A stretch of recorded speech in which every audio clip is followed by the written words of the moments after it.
Talking Business, a podcast produced in Melbourne, Australia. The podcast is available on the Acast site, my own website, the Apple Podcast Store, or wherever you go to get your podcasts.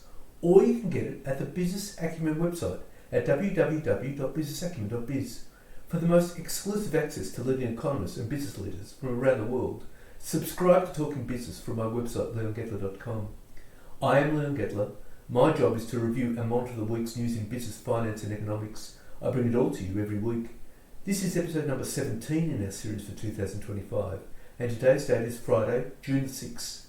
First, I'll be talking to Aaron Tai, a sales coach who wrote What You Already Know and Don't, the B2B Sales Playbook.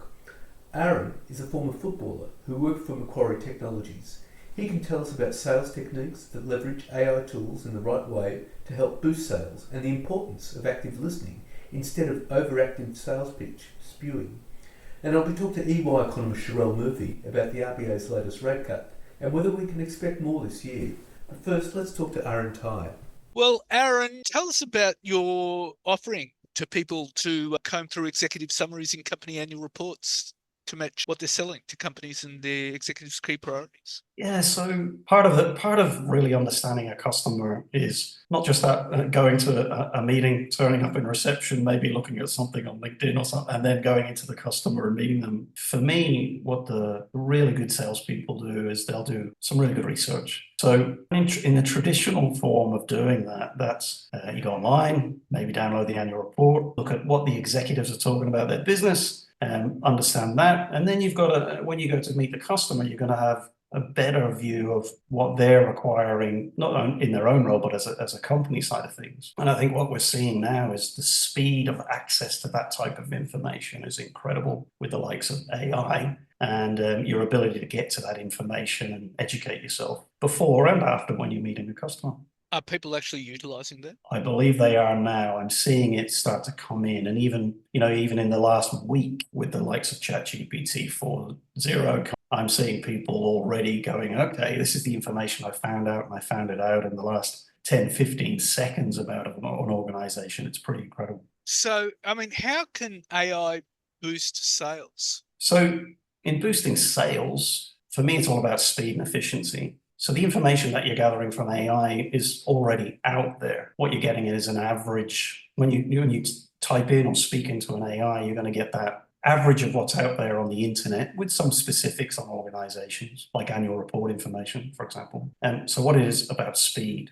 So where you might spend an hour or so doing some research on a company on the web, you can now do that in minutes. So what does that mean in sales? It means you can work quickly, you can work more efficiently. And there's no excuses for not being prepared when you go to see a customer. Right. And so you would anticipate that would boost sales massively for companies? It depends on of course, it always depends on how it's utilized and how the reps are using it. But certainly, I can hear all the sales managers and directors going, oh, does that mean we can raise targets? But all it means is that there's an efficiency to get there quicker. So I see that as if I've got my sales hat on, I'm going to be using that to the best because I know that can give me an advantage. And a lot of that would depend on the salesperson themselves.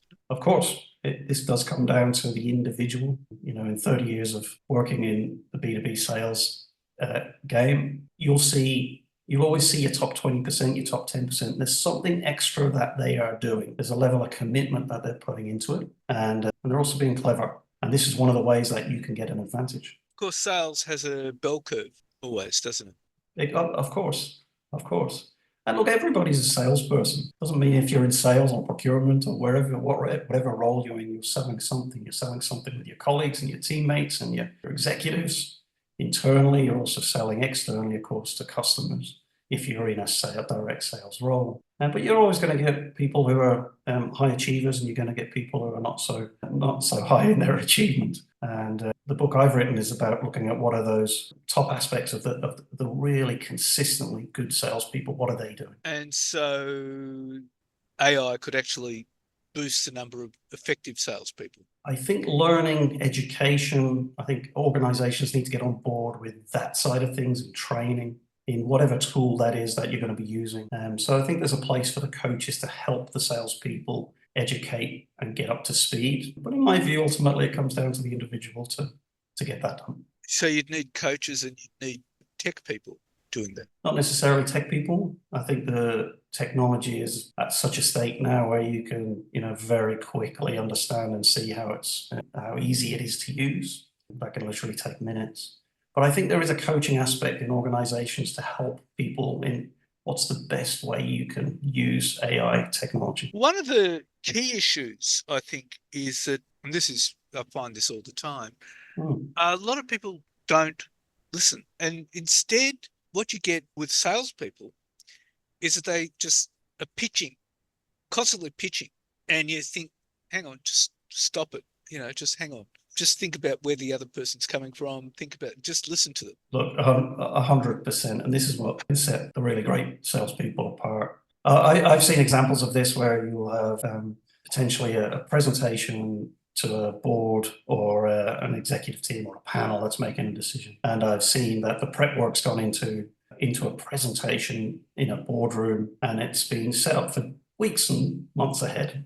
And you'll get a salesperson who'll get in that room, get a little bit nervous, and then just literally spew out the entire contents of that meeting in the first 5 minutes when everybody had their roles all ready to go in that meeting. And you do literally, Leon, look at the other side of the table and go, oh, wow, okay, these people are going, where's the listening coming from? Look, I think listening in sales or in general is just so important. And that nervousness can be coached out or helped with people. But for me, it's the listening aspect is you have to really be intently listening. So I could be listening to you here now, Leon, and going, am I really listening? So there's certain techniques. First of all, you've got to be motivated to listen. There's a guy called Jim Quick, the brain coach, who talks about this, be motivated to listen and then observe. And then there's some mechanics around memory and how you do that. But once you've got that intent to listen, it's not just what the customer's talking about, it's thinking ahead to, okay, what else can I go to here? What else can I do to understand and learn from that customer on what they need? The gold for me is not that first statement or the answer to the first question. The gold you might need to dig for that a little bit and go 2, 3, 4 layers down to understand what the customer is really wanting and needing. So listening is super important, but not just listening, it's really taking it in and articulating back to the customer that you understand. But listening would also involve asking questions. 100%. And, we talk about various types of questions, and I know, Leon, you're a brilliant asker of questions, but there's different styles of questions to ask. You have your situation type questions, which is those very factual questions. How many services do you have? How many people do you have? They're very like yes, no, or very short answers. Open questions are the how, what questions, potentially why, although why needs to be asked in a careful way because why can come across as a bit aggressive. But certainly how and what questions are superb questions to come out with. But there's also things like double barreling questions, which is that can you just narrow questions right down to one specific thing? So tell me about that department or what's happening in that specific department, not in the company broadly. So how, what questions, I love those. And certainly people like Chris Voss, who's got a fantastic book out, Never Split the Difference. If you want to learn about questions, that's a great book. I cover a little bit of that in mine too. Well, what I find helpful when I talk to people when I'm offering copywriting services, I say to them, what are the challenges?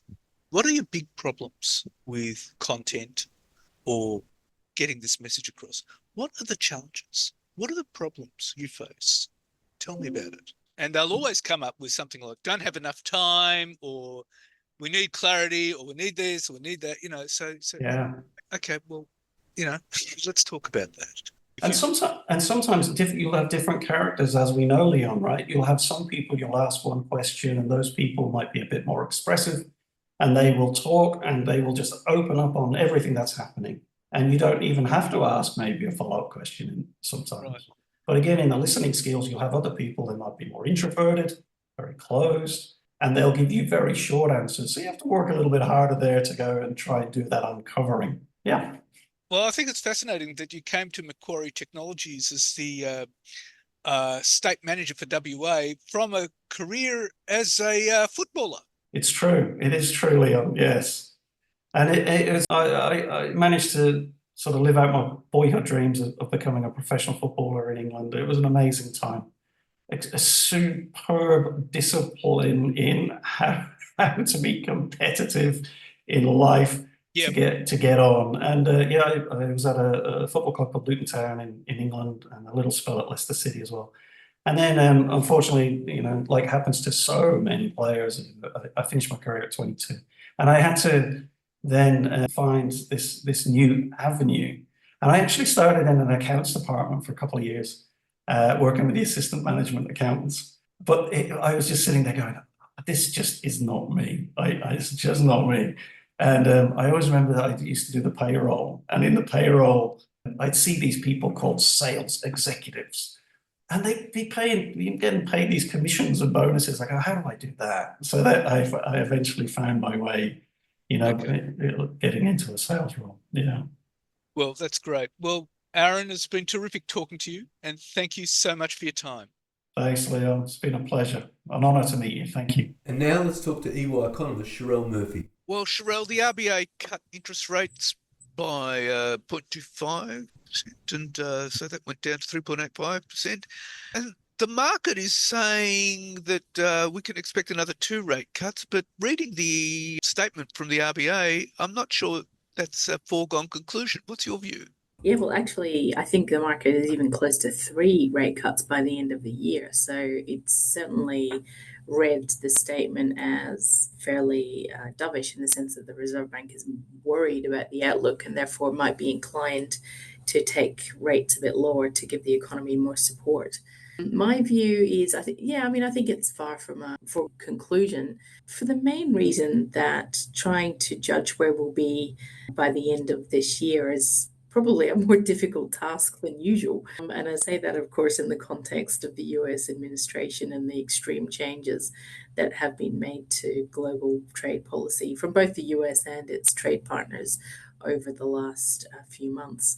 So, I mean, yes, it feels at the moment like that's calmed down, but I think to conclude that we're sort of out of the dangerous waters is probably a little foolish. So I think the Reserve Bank doesn't know what it's going to do, and in fact, the governor as good as said that, and so the market's maybe getting a little excited. But I'd also ask that they add that there may be more than three. If conditions in the global economy were to really slow sharply, then there may even be a case for a full percentage point of rate cuts. Who knows? But it is definitely within the realms of possibility. Yeah, I mean, I was reading the RBA's statement, and they were saying there were geopolitical issues that they had to take into account. That's right, and no wonder given what's going on in the Middle East right now, in particular, as well as all the other zones. But that hasn't had an effect through the week. We've seen some volatility in the oil price again, and certainly there are potential implications for the global economy and for GDP and for our growth rates here in Australia from that. Yeah, yeah. So what's your overall assessment of the rate cuts? I think this one was definitely needed in the sense that the economy doesn't need policy to be in restrictive territory anymore, and so by taking the cash rate down by 25 basis points to 3.85%, the Reserve Bank has made one more step in the direction of getting it back to neutral. Probably, it's another couple, 1 to 2 steps before you could assess it as neutral, maybe even more, but it is it was definitely, I think, needed, particularly in light of what's going on with inflation, which of course is now definitely in the target band. And, you'd have to say the new risks on the upside to inflation are pretty minimal. And household consumption, which has been quite flat. Households not really responding particularly well to tax cuts, to cost of living relief, and to real wages picking up again. They still seem pretty flat. So that kind of justifies it as well, I think. Yeah, well, the trim mean was down as low as it can get. Well, yeah, I mean it's in the target band, so 2.9%, and that's that's where we need it to be and where the Reserve Bank wanted it to be. So, it's kind of tick that box. So now we have to be concerned about growth. And so the RBA was kind of looking at that, do you think? I think so. There certainly was a lot of talk from the governor at the press conference following the meeting about uncertainty, about downside risks to growth, about as the governor said, the roller coaster nature of what's been going on in the global economy in recent months. There's even in the very short term, there are reasons to be worried about growth softening quite a bit.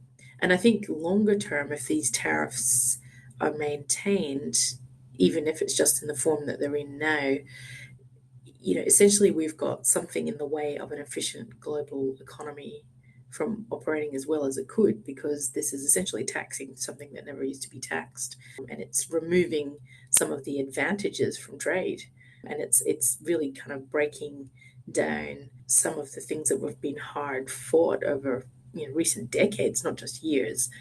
And so I would say yes, it's got reason to be concerned, and we do need to take this seriously. The other big issue for the RBA is productivity. Yeah, the productivity numbers just being as weak as they are, and in fact falling in some cases in some industries. These are not helpful in the sense that you can't really get a strong growth rate in the economy unless your productivity picks up. And so, you especially can't get a strong growth rate without creating inflation if they don't pick up. So, in some ways, if you get better productivity numbers, you also get more likelihood that inflation stays low and steady. So the two tend to go together, and that's one of the many reasons that higher productivity growth is desirable, including for the central bank. Well, the Treasurer was basically saying his agenda now that Labor's won a resounding victory is to lift productivity, but he was later saying this might take 3 terms to achieve. Yeah, it's like steering a ship, really. It's slow moving, and to be fair to the government, they have started on this agenda. The Productivity Commission had been asked by the Treasurer way back at the end of 2023 to sort of get started on this work. And there's also been some movement forward in the competition policy area as well. And there's other things like the removal of nuisance tariffs. These are great policy initiatives. They're not kind of big bang headlines, and they do take some time to work out. And at the moment, we're at the point of Productivity Commission asking us all for ideas on what we would do here. So it's a process. It takes some time, but hopefully we'll see a continuation of, even if it's just small changes in the regulatory regime, or hopefully we think hopefully the tax system, we can actually see some improvements, and then eventually that would result in stronger growth, which is more sustainable and really does genuinely lift our incomes, lift wages, lifts our standard of living. Well, I would think that you'd need major changes in the tax regime to achieve that. If you look at other countries like, say, the US, the UK, and Israel, where companies are actually investing in technology and stuff like that to lift their productivity, and companies here aren't doing that. And I think because of the tax regime.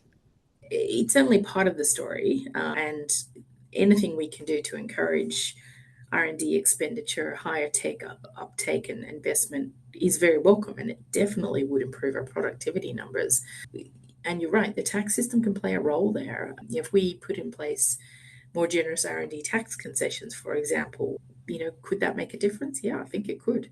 So ideally, we see some pretty substantial changes to the tax system, but even if we don't, making us more competitive in a global sense, encouraging foreign investment to come to Australia rather than somewhere else would be a great start.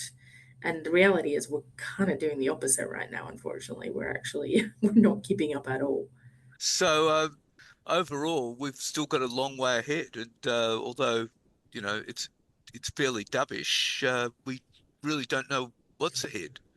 Neither does the RBA. No, no, let's face it, we never really do, Leon. We didn't see COVID coming. We didn't see the GFC coming. So, but we certainly look, it's a fairly sluggish economy at the moment.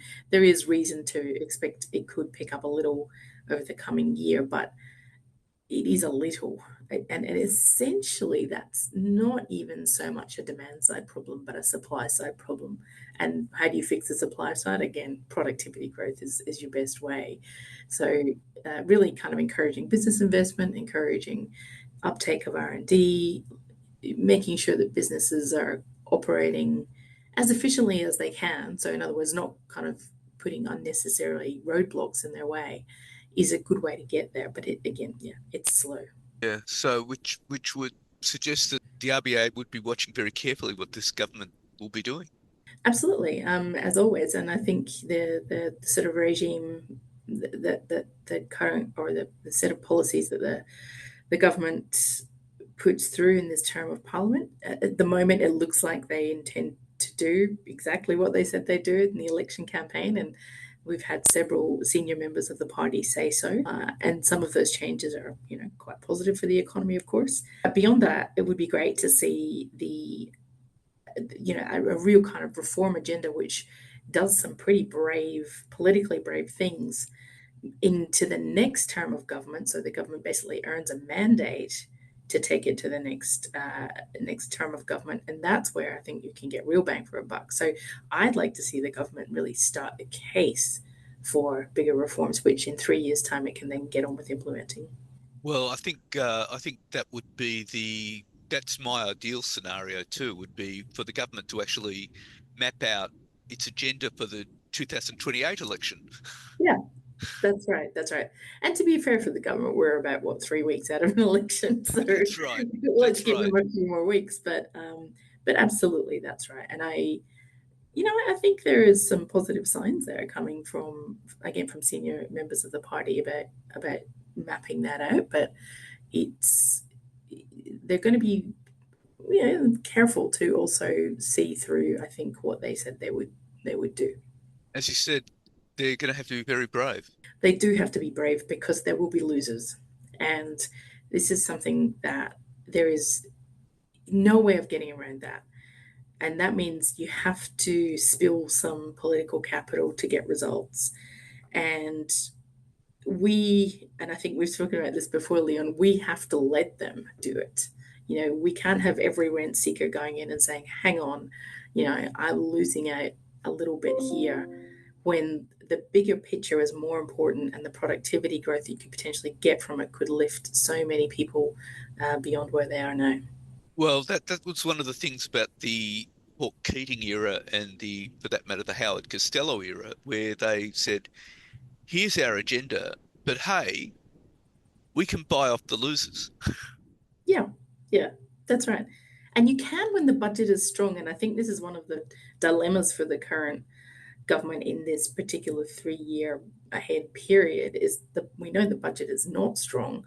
In fact, it's in deficits of about $30 to $40 billion, according to the last set of estimates. So you're not starting from a great point here. So, and I think that the Treasury Secretary, Stephen Kennedy, has said this, that really reform can only happen when we're in a position to sort of almost pay for it. And we're not there yet. So that's a consideration. Well, Sherelle, that'll be fascinating to watch. Thank you very much again for your time. My pleasure. Thank you, Leon. So what's happening in the news? Well, global economic growth is slowing more than expected only a few months ago, as the fallout from the Trump administration's trade war takes a bigger toll on the US economy, the OECD said on Tuesday, revising down its outlook. The global economy is on course to slow from 3.3% last year to 2.9% in 2025 and 2026, the Organisation for Economic Cooperation and Development said, trimming its estimates from March for the growth of 3.1% this year and 3% next year. But the growth outlook would likely be even weaker if protectionism increases, further fueling inflation, disrupting supply chains and rattling financial markets, the Paris-based organisation said in its latest economic outlook. Additional increases in trade barriers or prolonged policy uncertainty would further lower growth prospects and likely push inflation higher in countries imposing tariffs, OECD Secretary General Matthias Cormann said as he presented the report. If Washington raised bilateral tariffs by an additional 10 percentage points on all countries as compared with the rates in force as of mid-May, global economic outlook would be about 0.3% lower after 2 years, Corbyn added. US President Donald Trump's tariff announcements since he took office in January have already roiled financial markets and fueled global economic uncertainty, forcing him to walk back some of his initial stances. Last month, the US and China agreed to a temporary truce to scale back tariffs, while Trump also imposed 50% duties on the European Union until July the 9th. The OECD forecast the US economy would grow only 1.6% this year and 1.5% next year, assuming for the purpose of making calculations that tariffs in place mid-May would remain so through the rest of 2025 and 26. For 2025, the new forecast marked a sizable cut, as the organisation previously expected the world's biggest economy would grow 2.2% this year and 1.6% next year. US President Trump and Chinese President Xi Jinping have significant issues to iron out, from critical minerals to semiconductors, but so far there's no sign of talks. They have led to increasingly hostile commentary from both sides, putting last month's agreement to lower tariffs for 90 days in a tenuous position. National Economic Council Director Kevin Hassett even suggested Sunday on ABC that trade negotiations with other nations are being held up by the wait for this call between Trump and Xi, but it's far from clear whether a call between the two leaders, who apparently have not spoken since before Trump's inauguration, can resolve the growing issue. The uncertainty is more pronounced after weeks of promises that a call is in the offing, but no confirmation so far of when it will take place. A range of Trump officials were pressed over the weekend on timing offered little. Treasury Secretary Scott Bessent expressed hope on CBS for something very soon, while Commerce Secretary Howard Lutnick promised on Fox that Trump is going to work it out without offering a timeline. Hassett added he was hoping for a call this week, but said, "You never know in international relations." Trump and his team are charging that China has already violated the 90-day truce by not loosening trade restrictions for these building blocks in everything from computers to electric vehicle batteries to jet engines to medical devices.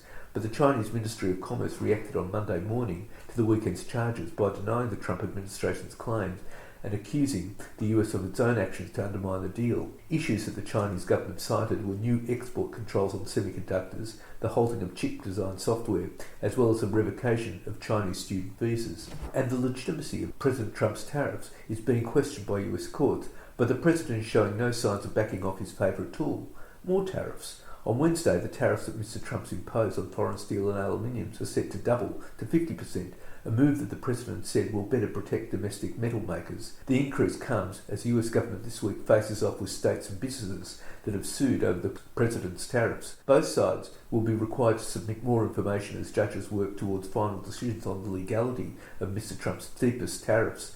The US Court of International Trade ruled last week that some of the steep tariffs that Mr. Trump had imposed were illegal, a significant setback for the president's agenda.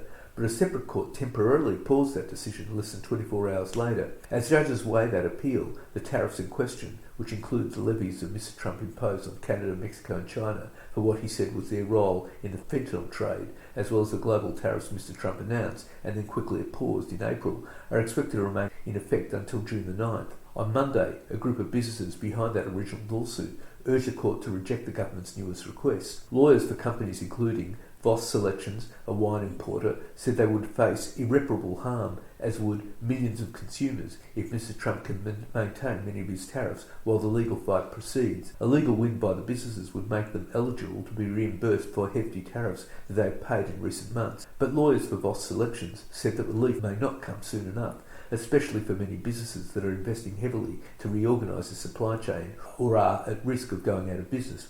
What good is a refund of the tariffs paid to a business that is bankrupt and no longer exists, the complaint read.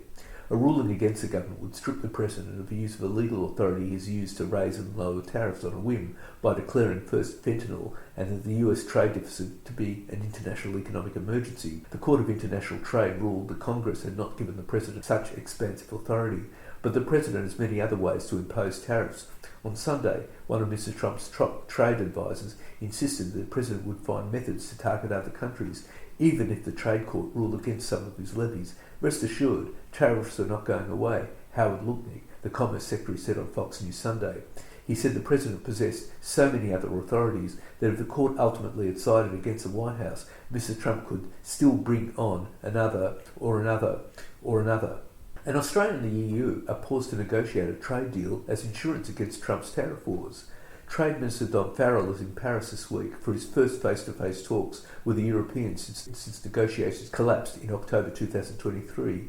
and European Commission President Ursula von der Leyen has penciled in a visit to Australia within the next few months in a sign of growing determination on both sides to strike a free trade deal. Farrell, who is attending an OECD trade ministers meeting, said the gathering had the largest attendance of ministers ever, reflecting the concern sparked by Trump. On Wednesday night, Australian time, is a 1-hour meeting scheduled on the sidelines with the European Commissioner for Trade and Economic Security, Maros Sefcovic. After that, officials from both camps will hold further talks in Brussels in an attempt to break the impasse over agriculture that caused talks to collapse more than 18 months ago. The talks follow a meeting in Rome 2 weeks ago between Anthony Albanese and von der Leyen. He told her, "We're determined to get this done," Farrell said. "The world has changed since we last met. Australia and Europe have to be the adults in the room." And after winning a huge majority, which might see his government in office for at least 2 more terms, Australian Prime Minister Anthony Albanese has pushed against the Trump administration's higher steel tariffs and pressure on Australia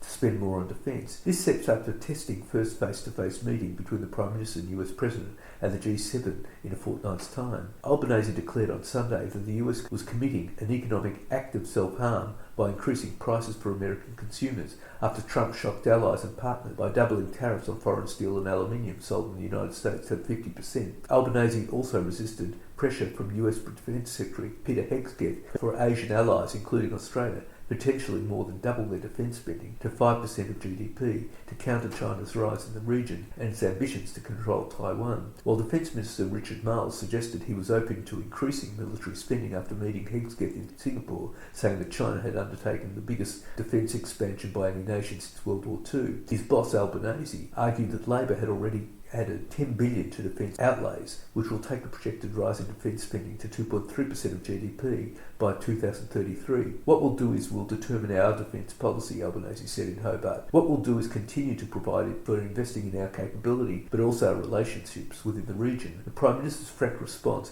is one of his strongest rebukes of the US administration after he had criticised Trump's tariffs during the election campaign. The Prime Minister is poised to appeal directly to Trump for an exemption for Australia when he meets Trump on the sidelines of the Group of Seven meeting in Canada on June the 16th and 17th. A potential separate trip to the White House has not been scheduled at this stage. An opposition finance spokesman, James Patterson, has put the coalition's nuclear power policy to the sword, saying lifting the moratorium on the energy source and leaving the rest of the private sector was more consistent with Liberal Party philosophy than building and owning generators. The move cements last week's deal to water down the policy as part of the new coalition agreement. It has killed off the prospect of nuclear power in Australia, at least in the medium term. Clean Energy Investor Group CEO Richard Merzian said that because of time and cost, there was no appetite in the private sector to invest in nuclear power, even if the moratorium was lifted. But the Grattan Institute's Tony Wood said nuclear power, especially small modular reactors, could be back in play within 20 years if the current policy of renewables furthered by gas and batteries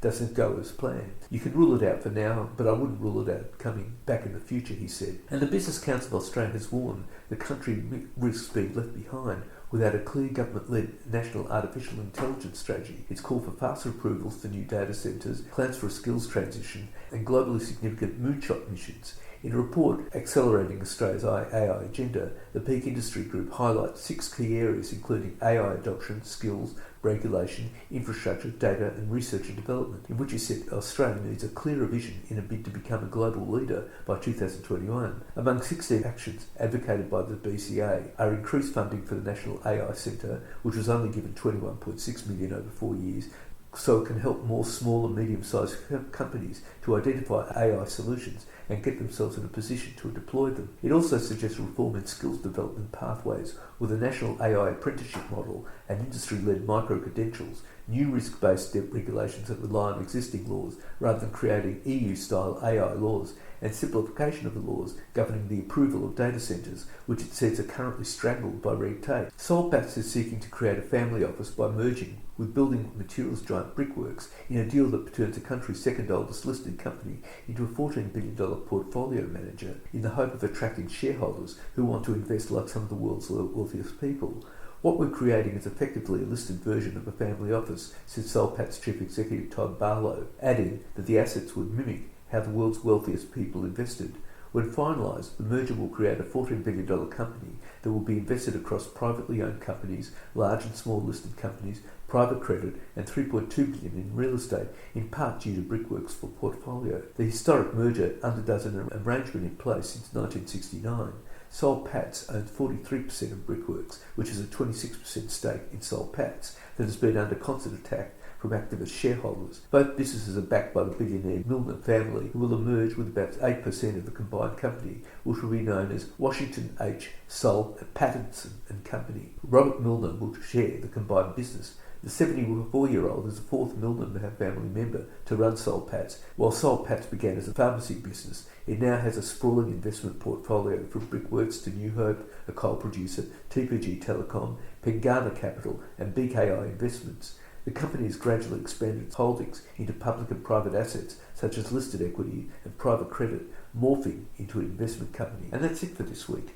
And next week I'll be talking to therapist, lawyer, mediator and personality expert Bill Eddy, the co-founder and director of innovation at the High Conflict Institute, who will tell us how to stop workplace bullies before they start. And I'll be talking to AMP chief economist Shane Oliver about how the market is going in response to Trump's tariffs. For the most exclusive access to leading economists and business leaders from around the world, subscribe to Talking Business from my website leongettler.com. If you like Talking Business, please leave us a review with Apple Podcasts. Thank you in advance. In the meantime, you can find me on Facebook, Twitter, or X as it's now known, Instagram, LinkedIn and YouTube. If you want to contact me, email me at leon@leongettler.com.